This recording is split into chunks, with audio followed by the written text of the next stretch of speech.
They took a trip to Costa Rica. I found out from my sister's Facebook, tropical reset with real family. I didn't respond until she sent a message meant for her husband. He still hasn't noticed the villa went on his card. I replied, time's up. Then I froze the transaction and contacted the rental host directly. At 7:44 a.m., I got a notification, property access revoked.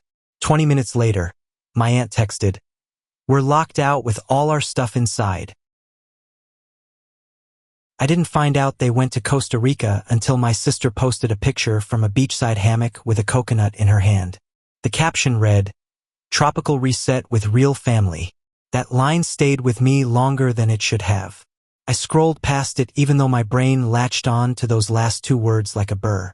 They left the night before the baby shower. My wife was 7 months pregnant. We planned this party for weeks. Handmade decorations, rented a space, everything ready to go. Mom had promised to bring the cake. My aunt was supposed to handle the drinks. My sister swore she'd help set up. No one showed. They didn't cancel, didn't call, just left the country. At first, I assumed something came up. A last-minute emergency. Maybe someone got sick. I didn't expect them to be sipping cocktails under palm trees while we were cleaning up confetti alone in an empty hall. I didn't message anyone. I didn't like confrontation. I told myself I'd deal with it later. But then 3 days after the party, I got a message from my sister. No, hey, you're sorry. Just a single sentence. She still hasn't noticed the villa went on her card. That's when everything snapped into place. I opened my banking app, stomach twisting. Sure enough, the charge was there. Pleo Villas, $4,682.74. I had to sit down. They used my card.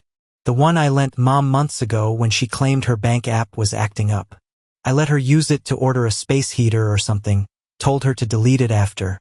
She never did. And now they'd used it to pay for a luxury villa in Costa Rica without asking, without even telling me. I sat there staring at that message. I didn't even think. I typed back, time's up. Then I froze the card and emailed the rental host directly. I explained the situation, attached screenshots, flagged it as fraud. I wasn't sure what they do. Honestly, I didn't expect much, but the host replied within the hour. At 7:44 a.m. the next day, I got an update. Access to the property has been revoked. No emotion, no drama, just cold efficiency. 20 minutes later, a message popped up in our family group chat from my aunt. We are locked in with all our belongings inside. Then, can someone explain what's going on? Then, this isn't funny, Mason. I turned off notifications. My wife was still sleeping. When she came downstairs, I handed her my phone. She scrolled through the messages slowly, then looked at me. Neither of us said anything for a second. She put the phone down and poured herself coffee. They'd flown to another country the night before the baby shower. They used my card to do it. They posted about it online. And then they laughed behind our backs, thinking we wouldn't notice. My wife sipped her coffee. So what's next? I had no idea yet, but something told me this wasn't over. Not even close. By noon, I'd counted 38 missed calls and at least 60 unread messages across text, WhatsApp, and the family group chat. First came the confused ones. What's going on, Mason? The villa won't open. Can you call the host for us? Then came the shift fast and sharp. You've lost your mind. Grow up. This isn't funny. You're ruining everything. I didn't answer any of them. I was sitting in the kitchen, the same place I sat when I saw that smug coconut photo, watching the chaos grow from silence. The villa was locked. The key cards deactivated. They were stuck outside in sandals and beach clothes while all the luggage sat just inside the glass doors. Visible but untouchable. The best part, it was pouring. Rain soaked the sidewalk in front of the property. I knew because my cousin, for some reason, sent a picture to the family chat, maybe thinking it would guilt me. Didn't. I called the rental company again just to make sure everything was solid. The woman I spoke to this time had a kind voice, but didn't sound surprised when I explained. Sounded like she dealt with families like mine before. I asked about the luggage and she said they'd allow a one-time supervised pickup, but only by the original cardholder. So they were stuck. Realistically, they could get the luggage if they cooperated. But I knew they wouldn't. Not without first trying every manipulative trick in the book. That afternoon, my phone buzzed with a long message from my mom. I didn't read it immediately. I made a sandwich, washed the dishes, fed the dog. Then I sat down and scrolled through it. She said they were humiliated, that they were scared in a foreign country, and that I was being unrecognizable lately. She asked me if I'd really changed so much that I do this to my own mother. She ended it with, "You'll regret this when the baby arrives and you realize how important family really is." I sent back 2 words. "You first." Then came my sister. "You're letting her control you," she wrote, meaning my wife. "This isn't you. She's turning you against us." But it was me. It had always been me. I just never enforced a boundary before. I scrolled back through some older texts for a reminder. The ones where they asked for $200 until payday, then $500 for a car emergency, then $1,800 because they were behind on rent. I'd always sent the money quietly without conditions because I was raised to feel guilty if I didn't.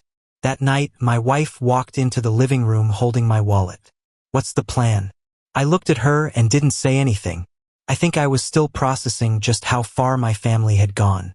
She pulled out every credit and debit card I'd ever let them use. The one I lent my mom, the one I co-signed for my dad's balance transfer, even the emergency card I'd given my sister just in case. She handed me my personal card, then held up the rest. "These are theirs, not yours." And before I could say anything, she snapped each one in half, one by one, then tossed the pieces into a paper bag and threw it in the outside trash. I stood by the door for a long time, just listening to the quiet. No buzzing phone, no pinging group chat, just silence. I sent one last message before bed. Just one sentence. "Hope the real family helps you figure it out." And then I blocked them all. Every single one. They landed 5 days early. I saw it before they even told me. My cousin had posted a photo of a greasy airport burger and fries with the caption, "Never flying Spirit again, don't ask," which was funny because they flew Delta on the way out. My guess, they couldn't afford return flights on the same airline and had to scourge for anything cheap. I didn't reach out, but I knew it wouldn't be long before they reached me. 2 days later, it happened. I was in the nursery half listening to a podcast while assembling the crib when the doorbell rang. I peeked out the front window and saw my mom's sister and dad on the porch. My aunt and cousin were standing by the car, arms crossed like they were about to watch a street performance. I didn't say anything at first. My wife looked up from the floor where she was sorting onesies into bins and raised an eyebrow. I opened the door slowly. Mom didn't wait for an invitation. She walked in like it was still her house. My sister followed, shoes on, dripping entitlement. My dad hesitated, offered a weak nod, then stepped inside behind them. They didn't sit, just stood in the living room, looking at me like I owed them something. "We need to talk," my mom said like I hadn't heard that phrase 100 times before, usually before a request for money. I stayed quiet. This was way over the line. My sister added, "You locked us out in a different country. Do you know how dangerous that was?" Real mature Mason. My mom said, "Canceling the villa like that. You could have called. You could have said something." I didn't answer. She tried a different tactic. "We get it. Okay.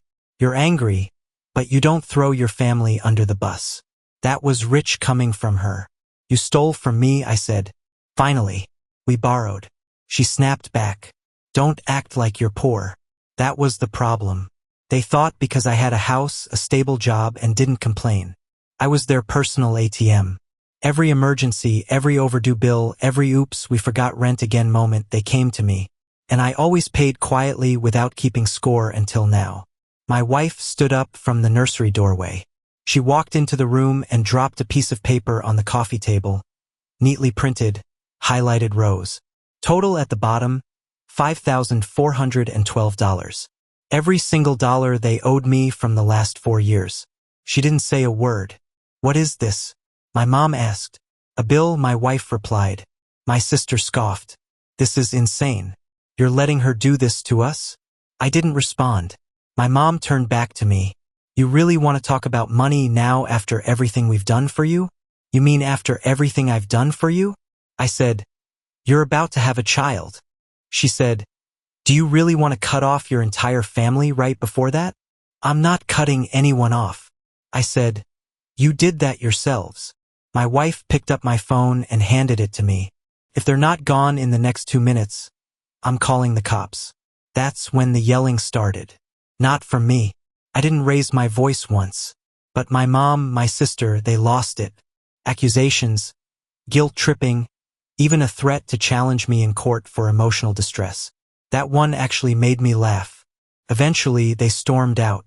No apologies, no acknowledgement, just slammed doors and muttering on the way down the steps. My dad stayed behind a second longer. I didn't know they used your card, he said quietly. I didn't know until we got there. Then he left too. That night, after we had dinner and the house was calm again, I sat down with my laptop and filled out the small claims paperwork. $5,000 clean. I wasn't desperate for the money, but it was about the principle. Now, the next morning, I got a text from my aunt. You're taking this too far. I replied with the case number. They haven't spoken to me since. They didn't show up to court. Not a call, not a postponement, not even an excuse, just didn't show. I sat on the wooden bench in that tiny courtroom, waited as the clerk called the case number, and watched the judge glance at the file, raise an eyebrow, and sign off on the default judgment like it was a parking ticket. $5,000 plus court fees. Took 3 minutes. As I walked out, I held the ruling in one hand, but it felt like I was holding more than that. I wasn't excited. I wasn't smug. I just felt still for the first time in years, like my life had finally unclenched. When I got home, my wife was waiting with a black frame she picked up from Target. I laughed when she pulled it out, but she was serious. Frame it, she said. You finally chose us, so I did. I hung the court ruling outside my office. Not because I needed a trophy, but because it marked the end of something I'd been too afraid to cut off for most of my life. It was the first time I'd ever set a boundary and watched it hold. No one in the family mentioned the lawsuit, not even to complain. They just went dark like the whole thing never happened. But the posts kept coming. My sister put up a selfie with her iced coffee and one of those cryptic captions. Some people teach you who not to be. My aunt shared a blurry picture of herself in front of a church, writing, God heals, but lessons are earned. Then my cousin posted a full carousel from the Costa Rica trip. Weeks late, like the whole debacle had been a dream vacation. It was all so performative I stopped looking. Then came my dad's birthday. In our family, birthdays used to be a whole event. Grilled ribs, plastic tablecloths, my uncle bringing over too much beer, my mom bringing out cake like it was a prize. My dad's was always the biggest. They planned it for a Saturday, which we usually never missed. But this time, I didn't even pretend to care. My wife and I booked a weekend away instead. Just 2 hours upstate near a lake where the only sounds were birds and the occasional boat motor. We sat on the porch of a little rental cabin and ate takeout Thai food on paper plates. She leaned her head on my shoulder and said, "This is what peace feels like." I posted one photo, just the view from the porch. A pine tree against the lake, soft fog rolling in. The caption was short. We're good. No family tags, no baby bum shots, no explanations. But I knew they saw it because 2 hours later, my cousin posted a group photo from my parents' backyard. Everyone squinting in the sun, clutching red Solo cups. My sister front and center doing a peace sign with her tongue out like it was 2010. My dad stood behind her, smiling weakly. My mom wasn't in the frame. There was no mention of me, not even a fake. Wish you were here.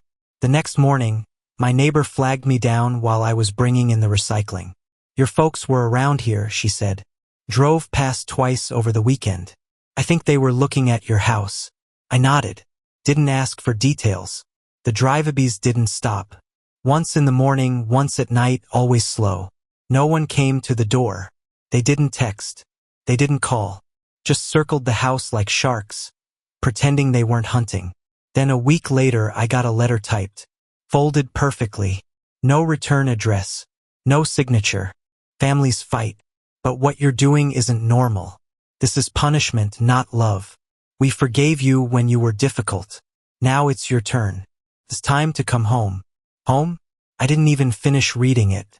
I tore it once down the middle, then again sideways, dropped it in the trash next to the empty coffee pods. They wanted me to feel guilt. But guilt doesn't grow in distance. It dies there. What replaced it wasn't revenge or hate. It was calm. And once you taste calm, chaos just looks like desperation. By mid-October, the money still hadn't come in. The court had ruled in my favor. But I knew how this worked. Getting the judgment was one thing. Collecting was another. My dad had nothing in his name. My mom had a credit score you could sweep up with a dustpan. If they thought ignoring the debt would make it vanish, they were wrong. So I filed to garnish my mom's wages. It was easy. She worked part-time at a dental office. Took me 20 minutes and 2 pieces of mail. Within a few weeks, the deductions began. A slow drip of repayment. $217.45 from her first check. That's when the real fury started. She didn't call me, didn't send a text. She went straight to Facebook. Unbelievable what some people will do to their own mother.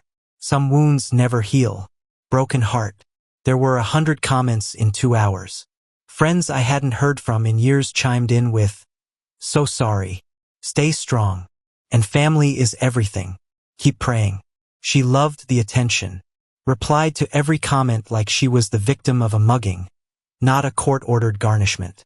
I didn't respond publicly, but I made sure to send a certified letter to her apartment confirming the garnishment schedule and the remaining balance. $4782.55. That same week, my sister showed up at my work. I saw her through the glass doors before she even stepped inside. She was dressed like she was going to brunch, sunglasses on, like this was some kind of casual intervention. "You need to stop," she said. I told her I was at work and she needed to leave. She didn't. "You're taking money from our mother. What is wrong with you?" I reminded her that our mother took money from me illegally, repeatedly without permission. She said I should have just talked to them, that I didn't need to ruin her life, that Mom had taken out a payday loan to cover the rent because of the garnishment. I just said, then maybe she shouldn't have spent $5,000 on a beach house. Security walked her out after she started shouting.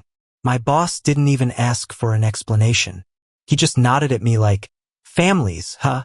When I got home, my wife was already waiting with her laptop open. "Let's finish it," she said. She'd been tracking the debts they owed beyond the card.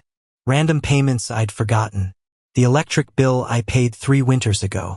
The short-term loan I gave my cousin. It totaled another $1,200. I wasn't sure I wanted to go that far, but she looked at me and said, "They would have drained you dry if you didn't stop. Let them feel what they built." So I did. I filed a lien against my dad's car. It wasn't worth much, but it was enough to make them realize I wasn't bluffing. And that's when the messages stopped completely. Not blocked, not muted, just gone, like they'd finally gotten the message. We spent Thanksgiving with friends that year. No drama, no politics at the table. Just food, laughter, and people who didn't see kindness as currency. And for the first time in years, I slept through the whole night. Christmas came and went without a single word from them. No card, no call, no Merry Christmas text. Not even a guilt trip in disguise. It felt strange at first. Not sad. Not even disappointing, just unfamiliar. Like I'd moved into a quieter house in my own life, and the echo was still adjusting. Our daughter was born the week before New Year's Eve. Tiny, loud, perfect. I held her in the hospital room and thought, she'll never know what it feels like to be used by her own family. That was enough. The hospital stay was short. My wife recovered well, and we brought our daughter home on a snowy morning. It was the first time I'd ever looked at that house, ours, and felt like it had a new purpose. Not just a place to escape from them, but something we were building forward. When the birth announcement went up on my wife's page, the reaction was exactly what I expected. Dozens of friends commented. Kind words, emojis, gifts arrived, diapers, soft toys, handwritten notes from people who actually meant them. From my family, silence. Well, not complete silence. 2 days later, my aunt posted a photo of a candle and a Bible verse. No caption, but the comments told the story. My cousin wrote, "She didn't even tell us." Someone else said, So sad when families break like this. Another, you'll be blessed for your patience. It was always the same performance. Pain as performance, grief with an audience. My wife saw the post and asked if I wanted to respond. I said no. In February, my mom's wage garnishment hit its third cycle. I checked the account that held the repayment deposit. Just under $700 had come in so far. It was slow and it wouldn't all come back. But it wasn't about the money anymore. It was about reality tapping them on the shoulder every 2 weeks, reminding them that things had changed. They stopped trying to contact me completely. No letters, no drive-abys, no sudden appearances. I don't know if it was resignation or just embarrassment, but they'd retreated. We booked a trip to Arizona in April. First plane ride with a baby. It was chaos in the best way. Formula leaks, lost pacifiers, crying mid-takeoff, but every second was ours. I posted a picture from Sedona, just our daughter's tiny feet against the backdrop of red rock and sky. A few hours later, my cousin posted a photo of her own. Same pose, just her feet, hiking boots in front of a local trail. The caption was, "Some of us hike for peace. Some of us run from guilt." I actually laughed out loud. They still watched, still obsessed, still bitter, but none of it reached me. We came back home to a house that didn't feel haunted anymore. No ghosts of obligation, no footsteps outside the door, just the three of us and quiet and sunlight in the living room where it used to be all shadows. They had each other.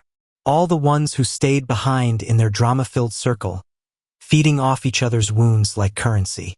And I had something else entirely. Peace. A new family, a future that didn't include them. And honestly, that's been the happiest ending I could have asked for. Spring slid into early summer without a ripple. My wife went back to work part-time. The baby settled into a nap schedule like some miracle child, and I started feeling something I hadn't felt in years, steady. No fires to put out, no fake emergencies, no guilt-laced phone calls. So when the envelope arrived, I thought it was junk mail. No return address, no logo, just my name, handwritten, a little crooked. I opened it while standing over the recycling bin. Inside was a check, a real one from a local law firm. The amount, $5,000.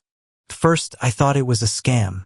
One of those fake overpayment tricks where they hope you'll deposit it and send money back. But it was too accurate. My name was spelled right. The address was exact. The amount was to the cent, the number from the court judgment. There was a post-it stuck to the check.